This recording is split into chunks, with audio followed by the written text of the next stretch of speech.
Welcome to my YouTube channel TechGene. इस video में हम बात करेंगे कि वाईफाई हैकिंग के लिए हमें यूएसबी वाईफाई एडोप्टर की नीड क्यों होती है जब भी हम काली लिनक्स वर्चुअल बॉक्स के अंदर काम कर रहे होते हैं। ये वीडियो आपके आगे आने वाली वीडियोस के लिए बहुत इंपॉर्टेंट वीडियो है। इस वीडियो को आपने स्टार्टिंग से लेकर एंड तक ज़रूर देखना है, क्योंकि मैं आपको रीज़न भी बताने वाला हूँ कि क्यों हमें यूएसबी वाईफाई एडोप्टर की नीड होती है। रिकमेंडेड आपको वाईफाई एडोप्टर भी सजेस्ट करने वाला हूँ, क्या चीज़ें आपको देखनी चाहिए वाईफाई एडोप्टर परचेज करने से पहले, स्टूडेंट्स क्या मिस्टेक कर देते हैं जिसकी वजह से उनको लॉस होता है, और इसके साथ साथ वाईफाई की कुछ इंपॉर्टेंट टर्मिनोलॉजीज जो जब हम प्रैक्टिकल करेंगे और हमारे सामने वो टर्मिनोलॉजीज आ रही होंगी उनको भी हम इस वीडियो के अंदर डिस्कस करने वाले हैं। इसका मतलब है कि ये वीडियो आपके लिए बहुत इंपॉर्टेंट वीडियो है, इसलिए इस वीडियो को आपने स्टार्टिंग से लेकर एंड तक जरूर देखना है।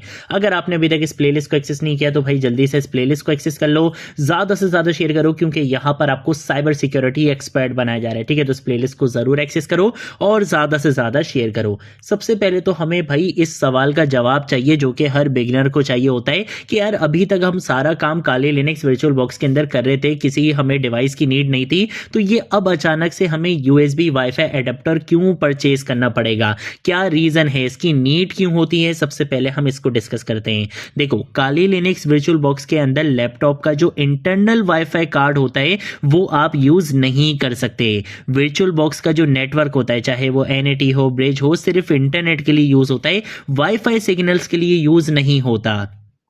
एयर क्रैक एनजी जैसे टूल, जैसे नेक्स्ट वीडियो में हम एयर क्रैक एनजी टूल का यूज करेंगे जो कि बहुत पावरफुल टूल है, बहुत ज्यादा पावरफुल और डिमांडिंग टूल है बेसिकली वाईफाई हैकिंग में। उस टूल को हम नेक्स्ट वीडियो में जब कवर करेंगे तो एयर क्रैक एनजी जैसे टूल्स को रियल हवा में चलने वाले वाईफाई सिग्नल्स चाहिए होते हैं जो कि आपको इंटरनल वाईफाई कार्ड से नहीं मिल सकते वर्चुअल बॉक्स काली लिनक्स के अंदर। इसीलिए हमें यूएसबी वाईफाई एडाप्टर चाहिए होता है जो बेसिकली मॉनिटर मोड अलाउ करता है, पैकेट्स कैप्चर करता है, पैकेट इंजेक्शन सपोर्ट करता है। इसीलिए वाईफाई हैकिंग के लिए यूएसबी वाईफाई एडाप्टर मैंडेटरी होता है, इसके बगैर आप काम नहीं कर सकते। अगर आप काली लिनक्स वर्चुअल बॉक्स में काम कर रहे हो, आपका जो वाईफाई कार्ड होता है लैपटॉप का, आपके पीसी का, वो डायरेक्टली उसके अंदर सपोर्ट नहीं होता है। और एयर क्रैक एनजी जैसे टूल्स को बेसिकली रियल वाईफाई सिग्नल चाहिए होते हैं, कोई वर्चुअल इंटरनेट नहीं चाहिए होता। इसीलिए हमें एक एक्सटर्नल यूएसबी वाईफाई एडाप्टर चाहिए होता है जो कि मॉनिटर मोड अलाउ करता है, पैकेट्स कैप्चर करता है और पैकेट इंजेक्शन सपोर्ट करता है ताकि हम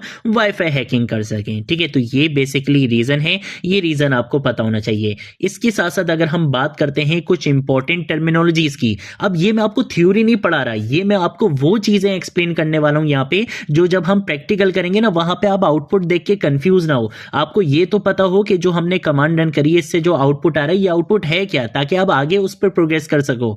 तो उसके लिए हमें कुछ टर्मिनोलॉजीज यहाँ पे डिस्कस करनी पड़ेंगी। ये टर्मिनोलॉजीज अगर आपको अभी नहीं भी समझ में आएंगी तो जब नेक्स्ट वीडियो में हम प्रैक्टिकल करेंगे तब आपको चीजें क्लियर हो जाएंगी कि हाँ, हमने लास्ट वीडियो में जो थ्योरेटिकली चीजें डिस्कस करी थी वो यहाँ पे बेसिकली हमें शो हो रही हैं, तो आपको वो जानी पहचानी चीजें लगेंगी। ठीक है, तो सबसे पहले तो हम बात करते हैं BSSID के बारे में।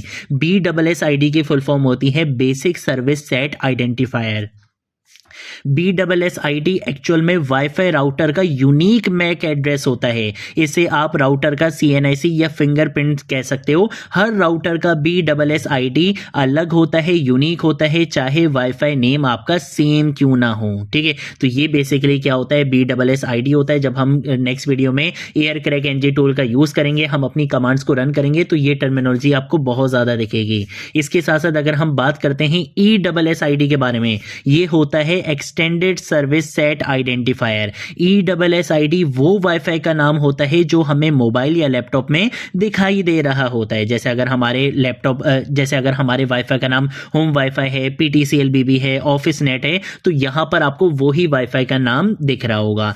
एक ESSID के पीछे मल्टीपल BSSID हो सकते हैं। ठीक है, तो ये बेसिकली हमारे पास क्या होता है, ESSID का कॉन्सेप्ट होता है। इसके साथ साथ अगर हम बात करते हैं CH की जिसकी फुल फॉर्म होती है चैनल। चैनल वाईफाई का रेडियो लेन होता है। हर राउटर किसी स्पेसिफिक चैनल के ऊपर काम करता है, जैसे 1 दिखेगा आपको, 6 दिखेगा, 11 दिखेगा, इस तरीके के आपको मल्टीपल नेटवर्क्स, आपको मल्टीपल चैनल्स आपको दिखेंगे जब हम कमांड्स अपनी रन करेंगे। हम एयरोडम का यूज करेंगे जिसमें चैनल चेंज होते रहते हैं और उस चैनल चेंज को बेसिकली हम चैनल होपिंग कहते हैं। ये चीज हम नेक्स्ट वीडियो में देखेंगे कि किस तरह से हमारे चैनल चेंज हो रहे होंगे।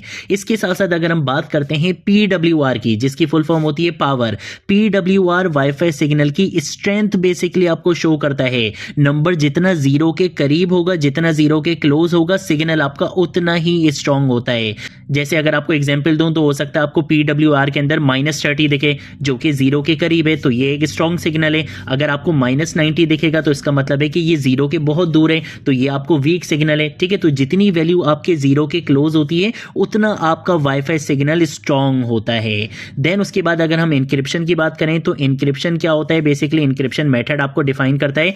इंक्रिप्शन वाईफाई की सिक्योरिटी या लॉक टाइप होती है। ये बताता है वाईफाई कितना सिक्योर है। कॉमन टाइप्स क्या होती हैं इसकी? WEP दिखा सकता है जो कि काफी वीक होता है, WPA2 दिखा सकता है, WPA3 दिखा सकता है जो कि लेटेस्ट और स्ट्रॉन्गेस्ट बेसिकली इंक्रिप्शन है वाईफाई की।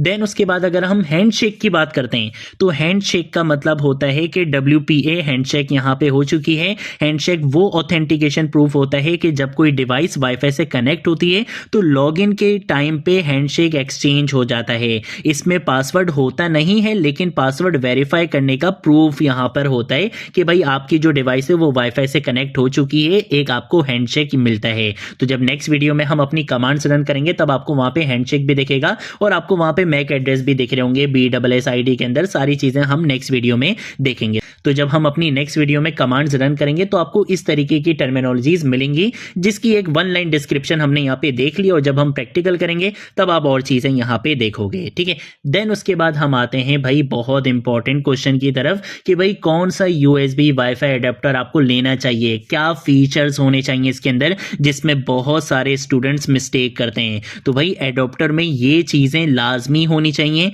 क्या चीजें होनी चाहिए? मॉनिटर मोड सपोर्ट होना चाहिए। बहुत सारे वाईफाई एडोप्टर्स ऐसे आते हैं जिसमें मॉनिटर मोड सपोर्ट नहीं होता, तो आप जो भी वाईफाई एडोप्टर लो उसमें ये चीज देख लेना कि वो मॉनिटर मोड सपोर्ट करती हो, पैकेट इंजेक्शन को सपोर्ट करती हो, काली लिनक्स कंपैटिबिलिटी हो, उसके साथ लिनक्स कंपैटिबिलिटी हो, इसके साथ साथ स्टेबल ड्राइवर्स उसके हों। ठीक है, जैसे रियल टेक के जो ड्राइवर्स होते हैं वो काफी सपोर्टेड होते हैं, स्टेबल ड्राइवर्स उसके साथ होने चाहिए। कुछ रिकमेंडेड एडोप्टर्स भी मैंने यहाँ पे बता दिए हैं, ये आप इंटरनेट पे सर्च कर सकते हो और आप परचेज कर सकते हो। ये काफी बिगिनर्स के लिए बेस्ट माना जाता है और इसके साथ साथ ये कोई इतना ज्यादा एक्सपेंसिव भी नहीं है। उसके अलावा अगर आप और ज्यादा स्ट्रॉन्ग और स्टेबल परचेज करना चाहते हो तो वो आप कर सकते हो, बट ऑब्वियसली दोनों की कॉस्ट में आपको काफी डिफरेंस भी मिलेगा। ठीक है, तो आप जो भी बेसिकली वाईफाई अडॉप्टर परचेज करो उसमें ये चीजें देख लेना कि ये चीजें उसमें लाजमी होनी चाहिए। आप इंटरनेट पे सर्च करोगे, अमेजोन से परचेज करना चाहो, दराज से परचेज करना चाहो, कहीं से भी परचेज करना चाहो, आप जब परचेज करो तो उसमें ये फीचर्स देख लेना, ये फीचर्स लाजमी होने चाहिए, अदरवाइज आपके पैसे जाया हो जाएंगे। ठीक है, तो ये चीज आपने माइंड में रखनी है। एक और कॉन्सेप्ट अपना याद रखना कि वर्चुअल बॉक्स का जो नेटवर्क एडाप्टर होता है वो वाईफाई हैकिंग के लिए यूज नहीं होता। आपको डिवाइस की नीड डेफिनेटली होगी। अगर आप ये सोच रहे हो कि भाई मैं बगैर डिवाइस के काम कर लूंगा, ऐसा पॉसिबल नहीं है। आप विदाउट डिवाइस काम नहीं कर सकते। ये वीडियो बनाने का पर्पज ही ये था कि आपको उस डिवाइस के बारे में बता देना ताकि आप वो डिवाइस परचेज कर लो और नेक्स्ट वीडियो से आप बिल्कुल मेरे साथ साथ चल सको। ठीक है, तो ये थी हमारी आज की वीडियो। अगर कोई चीज नहीं समझ आए नीचे कॉमेंट सेक्शन में पूछ लेना, सोशल मीडिया अकाउंट से पूछ लेना, मैं जरूर आप लोगों को रिस्पॉन्ड करूंगा। अब हम मिलेंगे नेक्स्ट वीडियो में नेक्स्ट टॉपिक के साथ, तब तक के लिए बाय बाय।